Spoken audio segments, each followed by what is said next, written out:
Adopcionismo, herejía cristiana, llamada también monarquismo dinámico, que surge muy tempranamente en la tradición cristiana y tiene periódicas reapariciones en el decurso de la historia. Su tesis esencial es que Jesús no era Dios como sostiene la doctrina ortodoxa, sino que fue un ser humano adoptado o elegido por Dios en algún momento de su vida. El cristianismo institucionalizado siempre combatió esa noción. No solo juzga sacrílega la idea de que Jesús fuese únicamente un humano, sino que además, si Jesucristo no fue más que hijo adoptivo de Dios en vez de Dios mismo, no habría podido realizar la redención de los pecados, que es una prerrogativa exclusivamente divina. Así pues, son razones de respeto y de necesidad teológica las que obligan a rechazar la imagen de Jesús propuesta por el adopcionismo. Sus orígenes pueden rastrearse en el Nuevo Testamento. Sin embargo, como cuando dice en Hechos 2:32, Dios ha resucitado a este, que es Jesús, de lo que todos nosotros somos testigos.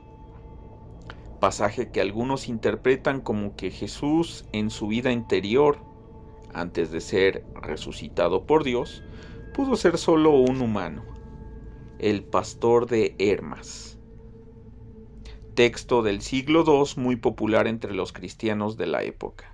Contiene también proposiciones de tinte adopcionista, y algunos de los primeros herejes, como los ebionitas, sostuvieron que Jesús fue adoptado por Dios en el momento de su bautismo.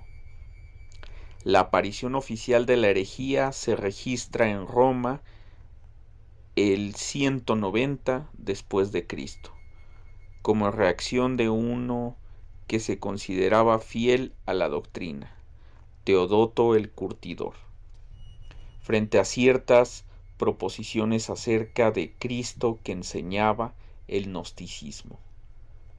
Según muchos gnósticos, Jesús nunca fue hombre en realidad, sino un cuerpo humano ilusorio creado por la divinidad para su tránsito terrestre.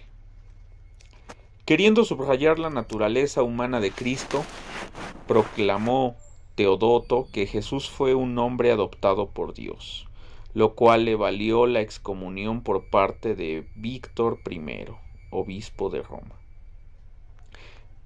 Pese al rechazo sinodal, el adopcionismo continuó siendo predicado por otros en Roma hasta bien entrado el siglo III.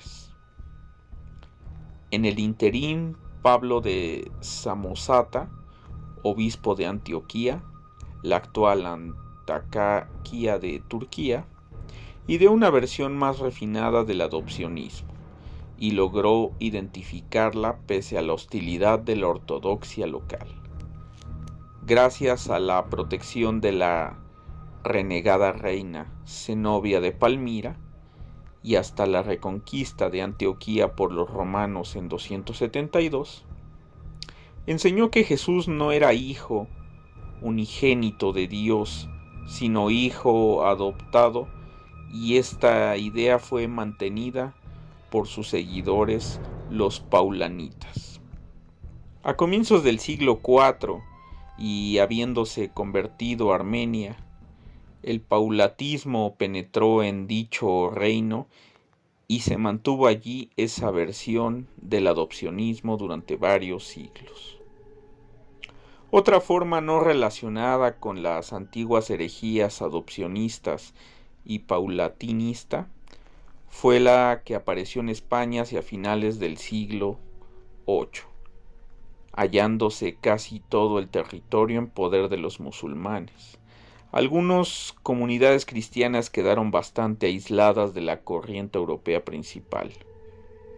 En estas condiciones se propugnó la tesis de la doble naturaleza filial de Jesucristo como Hijo de Dios, una de las personas de la Trinidad, e hijo de David, una persona humana, y que el hijo de David fue adoptado por el Hijo de Dios. El debate subsiguiente entre estos grupos españoles y la católica romana se soldó con la condena de Elipando y de Félix, los principales exponentes del adopcionismo español. La noción de Jesús como un hombre escogido por Dios atrae de nuevo a no pocos creyentes contemporáneos. Por ejemplo, el conocido teólogo alemán Adolf Harnack simpatizó con las creencias adopcionistas. Muchos cristianos de hoy se sorprenderían si supieran que esta interpretación del personaje de Jesús se consideró durante largo tiempo como una herejía perniciosa y totalmente incompatible con la salvación.